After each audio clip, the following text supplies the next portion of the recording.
Bonjour, ici Justin pour actualité-dvd.com et aujourd'hui je vais vous parler du film La peur dans la peau, l'héritage de Bourne, version française de The Bourne Legacy, en combo Blu-ray, DVD, copie digitale et ultraviolet. Réalisé par Tony Gilroy, le film met en vedette Jeremy Renner, Rachel Weisz, Edward Norton, Stacy Keach et Oscar Isaac. Distribué par Universal Pictures, le film est disponible en magasin depuis le 11 décembre 2012. En raison d'une brèche qui apparaît de façon totalement inattendue dans son système de sécurité, la CIA est forcée d'abandonner un projet secret et de sacrifier tous les agents qui y sont associés. L'agent Aaron Cross, qui échappe au pire par miracle, réussit à retrouver le docteur Martha Shearing et de la convaincre de l'aider dans sa quête de survie. Martha, qui a longtemps été affectée au département scientifique du projet, n'a d'autre choix que d'accepter la proposition de l'agent Cross, puisqu'elle est elle-même devenue, par la force des choses, une cible prioritaire de l'agence gouvernementale. C'est un fait, la trilogie Jason Bourne avec Matt Damon a véritablement révolutionné le cinéma d'action. À l'époque de sa sortie, les films d'espionnage présentaient des signes d'épuisement. Le dernier James Bond en date, Die Another Day, était une catastrophe et le plus récent opus des séries des Missions Impossibles semblait prendre un virage vers du cinéma d'action plutôt que de l'espionnage. Bref, un regain de jeunesse s'imposait. Puis, en 2002, débute une trilogie de films mettant en vedette un agent secret amnésique qui réinventa le genre. Un style moderne, mêlé à de l'action palpitante, brutale, hyperactif et extrêmement réaliste, tant d'un point de vue narratif que cinématographique, la populaire série ne manqua pas d'influencer plusieurs autres œuvres, dont le récent reboot des James Bond avec Daniel Craig et même les Batman de Christopher Nolan. Dans le but de continuer la série afin de laisser un moment de répit à Matt Damon et au réalisateur Paul Greengrass, le scénariste de la trilogie précédente Tony Gilroy se pencha sur un scénario original et sur la réalisation d'un croisement entre une suite dérivée et une réinitialisation de la trilogie Bourne avec une nouvelle intrigue reliée à la conspiration de Treadstone, accompagnée d'un tout nouveau héros, l'agent Aaron Cross, interprété par la nouvelle coqueluche hollywoodienne Jeremy Renner. Difficile de croire qu'après seulement un seul film à son actif en tant que protagoniste et 3 rôles secondaires dans 3 superproductions suffisent à un jeune acteur pour tenir une méga-production sur ses épaules.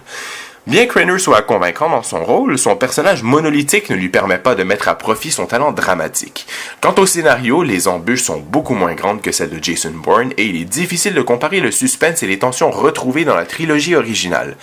Vous l'aurez compris, le résultat n'est malheureusement pas à la hauteur des attentes, l'intrigue a des airs de déjà-vu et le réalisateur n'arrive pas non plus à maintenir le rythme scénaristique effréné de ses prédécesseurs Doug Liman et Paul Greengrass. Heureusement, les scènes d'action sont très bien élaborées, dont une poursuite à pied et à moto très dynamique à travers les rues de Manille, qui réussissent à garder en haleine les spectateurs.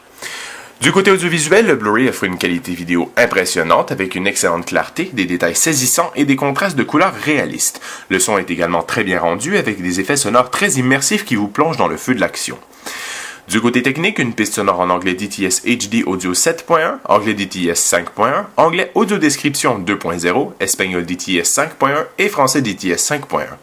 Des sous-titres en anglais pour malentendants, espagnol et français sont également disponibles. L'image est présentée en format panoramique 2.40. Pour les suppléments, une piste de commentaires audio du réalisateur, du co-scénariste, du directeur photo, du directeur de la seconde équipe et chef décorateur est offerte. Le segment Reborn présente un regard sur le développement de la nouvelle série. Enter Aaron Cross se penche sur Jeremy Renner et son implication pour son personnage. Crossing Continents est un survol des différents lieux de tournage du film. Moving Target se penche sur la relation entre le personnage de Aaron et de Martha. Man vs. Wolf présente le travail effectué avec les loups réels, de synthèse et animatronique lors du tournage d'une scène d'action. Wolf Sequence Test permet de voir un storyboard animé de la séquence de l'attaque des loups en forêt. Capturing Chaos, The Motorbike Chase, présente des images de tournage de la poursuite à moto à Manille. Finalement, une série de quelques bonnes scènes malheureusement coupées au montage final vient clore cette sélection de suppléments. Avec une fin ouverte extrêmement expéditive qui laisse présager une suite potentielle, The Bourne Legacy déçoit pour son histoire un peu creuse qui reprend maladroitement la même direction que celle de Jason Bourne et on ne peut s'empêcher de se poser la question si le film était bien nécessaire. Toutefois, The Bourne Legacy demeure un bon divertissement et les amateurs d'action seront sans doute satisfaits. C'était Justin, merci et bon visionnement!